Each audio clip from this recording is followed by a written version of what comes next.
ọt đằng thả thôi ấy chứ anh xong xứ nè mày băng thơi chứ anh ngao chuột tới cho má ngày nay mày băng lên chốt thông thế đấy băng bố nữa bạn po xong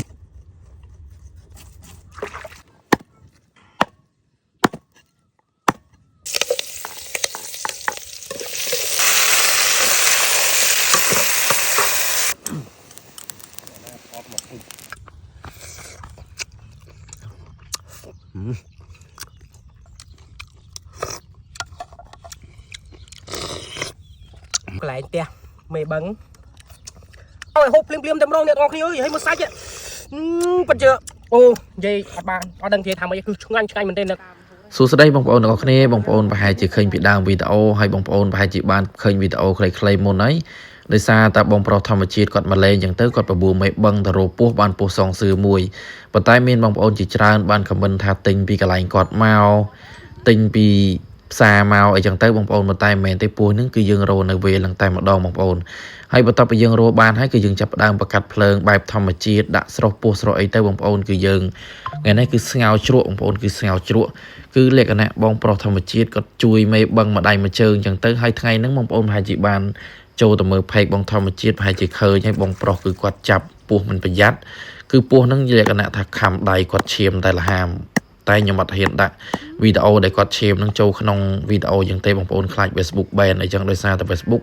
ឈាមអីគឺអត់បានទេបងប្អូនហើយមេបឹងគាត់ចាប់ដើមកាប់ពស់ពុងប៉ាំងទៅហើយក៏បង្កាត់ភ្លើងឆេះតែម្ដងហើយយើងក៏ចាប់ដើមដាក់ខ្ទះដាក់អីចឹងទៅបងប្អូនហើយដាក់ខ្ទះទៅមេបឹងចាប់ដើម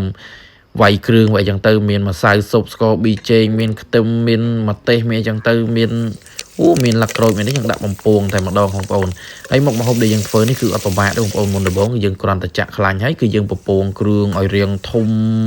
ឈ្ងុយហើយគឺយើងចាប់ដើមដាក់ពោះលីងតែម្ដងបងប្អូនហើយលីងពោះនេះគឺយើងលីងមកសមរម្យទៅបងប្អូនកុំឲ្យ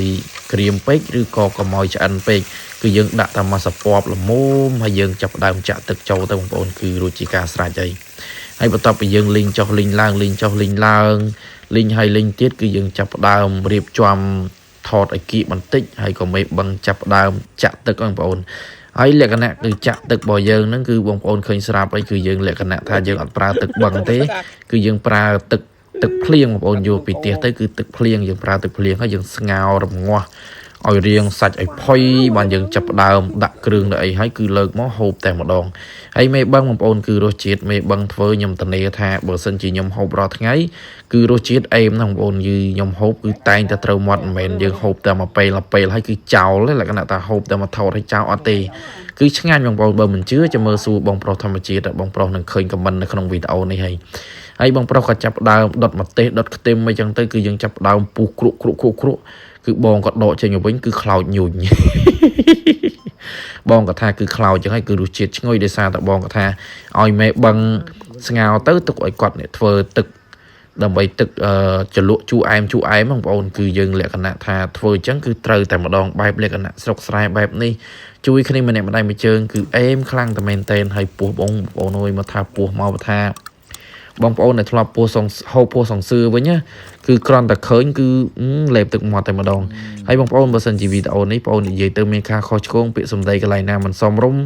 សង្ឃឹមថាពុកម៉ែបងប្អូននឹងកាន់តែអភ័យទោសហើយថ្ងៃនេះបងប្អូនហើយគឺមេបឹងលក្ខណៈថាថ្ងៃហ្នឹងគឺដាក់ទឹកច័ន្ទទៅគឺរៀងហូបរៀងយឺតបន្តិចប៉ុន្តែបើសិនជាគាត់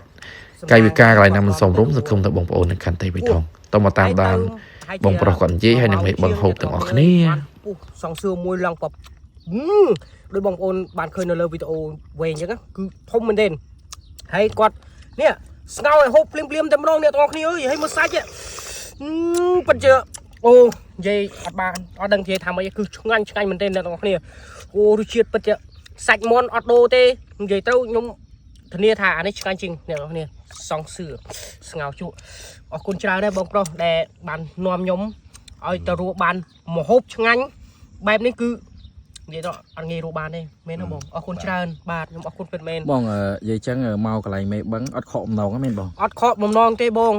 គឺមកចង់ញ៉ាំគោលបំណងគឺមកចង់ញ៉ាំអាហ្នឹងតើមកគាត់នាំទៅព្រឹបរស់ពុបបានមួយអត់បាត់តម្រុយអេមបណ្ដោយបាទឆ្ងាញ់ណាស់ហើយក៏អរគុណច្រើនហើយបងប្អូនណានេះ ស្គាល់មិនដឹងហើយហើយខ្ញុំក៏អរគុណច្រើនដែរអរគុណអ្នកទាំងអស់គ្នាហើយអរគុណបងប្រុសខ្លាំងមែនទែនដែលខ្ញុំនាំខ្ញុំបានមកញ៉ាំហូបឆ្ងាញ់បែបនេះអរគុណច្រើនបាយបាយ បាយបាយបងប្អូនអរគ្នាបាយបាយ